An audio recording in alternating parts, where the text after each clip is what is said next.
Hi friends, ഞാനിപ്പോൾ ചെന്നൈയിൽ ഞങ്ങളുടെ വീട്ടിലാണുള്ളത്. ഈ ചെടി ഏതാണെന്ന് നിങ്ങൾക്കറിയാമോ? ഒരു 4 മാസം മുമ്പ് അവൻ നാട്ടിൽ വന്നപ്പോൾ ഞാൻ 2 മുളകിൻ്റെ തൈ കൊടുത്തു വിട്ടതാണ്. മുളക് നിൽക്കുന്ന കൂട്ടത്തിൽ നിന്ന് പിഴുത് 2 തൈയാണ് കൊടുത്തു വിട്ടത്. ഇപ്പോൾ നമ്മൾ വാങ്ങിച്ചെടുത്ത മണ്ണിലാണ് നട്ടേക്കുന്നത്.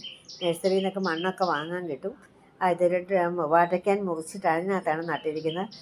എൻ്റെ അത്രയും പൊക്കമുണ്ട് ഈ ചെടിക്ക്. പക്ഷേ ഇതിനകത്ത് ഇതുവരെ പൂവോ കായോ ഒന്നും വന്നിട്ടില്ല. അവൻ തർക്കിക്കുവാണ്, ഇത് മുളകിൻ്റെ തൈയല്ല എന്ന്. ഞാൻ പറഞ്ഞു അത് മുളകിൻ്റെ തൈ തന്നെയാണ്.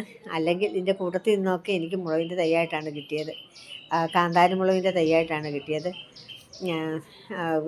പിന്നെ ഈ തൈ നിന്ന സ്ഥലത്ത് ഒരു മണിത്തക്കാളി ഉണ്ടായിരുന്നു. ഇനി അതിൻ്റെ തൈയാണോന്നും അറിയില്ല. എന്തായാലും ഇത്രയും വലുതായിട്ടും ഇതിനകത്ത് പൂവോ കായോ ഒന്നുമില്ല. ഇത് നോക്കിയാൽ അതിൻ്റെ കൂടെയുള്ള മറ്റൊരു ചെടിയാണ് ഇത്. നല്ല വെയിൽ കിട്ടുന്ന സ്ഥലമാണ് ഇത് കേട്ടോ.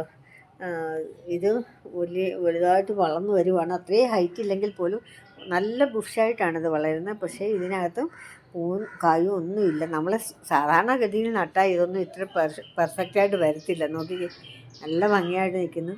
വളം കൂടിയത് കൊണ്ടാണോ ഇതിനകത്ത് പൂവും കായും ഒന്നും ഇല്ലാത്തതെന്ന് അറിയില്ല. പക്ഷേ ഇവർ പറയുന്നത്, അതിൻ്റെ മോൻ പറയുന്നത് ഇത് മുളകും ഒന്നുമല്ല, എന്തോ ഒരു പോച്ചയാണ്, അമ്മ അത് വെച്ച് കൊടുത്തു വിട്ടതാണെന്ന്, തന്നു വിട്ടതാണെന്നാണ് അവൻ പറയുന്നത്. എന്തായാലും നിങ്ങൾക്കാർക്കെങ്കിലും അറിയാമോ കൂട്ടുകാരെ, ഇത് എന്തിൻ്റെ തൈയാണ്, ഏത് ചെടിയാണെന്ന്? ഒരു പൂ വരുന്ന ലക്ഷണം പോലും ഇല്ല. മണിത്തക്കാളി ആയാലും പൂ കണ്ടു കഴിഞ്ഞാൽ മുളകിൻ്റെ പൂ പോലെ തന്നെ ഇരിക്കുന്നത്. ലീഫൊക്കെ കണ്ടില്ലേ, നല്ല. എൻ്റെ കയ്യിലിരിക്കുന്ന ബാക്കി കാന്താരി മുളകിൻ്റെ തൈൻ്റെ ലീഫൊക്കെ ഇതുപോലെയാണ് നിൽക്കുന്നത്, അല്പം നീണ്ട് ആണ് നിൽക്കുന്നത്. അതുകൊണ്ട് ഞാൻ ഇപ്പോഴും പറയുന്നു അത് മുളകിൻ്റെ തൈയാണ്. ഇത് വളം കൂടി പോയതുകൊണ്ടാണ് ഇതിങ്ങനെ നിൽക്കുന്നതെന്നാണ് ഞാൻ പറയുന്നത്. എന്തുവാണെന്നറിയില്ല. നിങ്ങൾക്കാർക്കെങ്കിലും അറിയാമെങ്കിൽ ഒന്ന് കമൻറ്റ് ചെയ്യണേ കൂട്ടുകാരെ.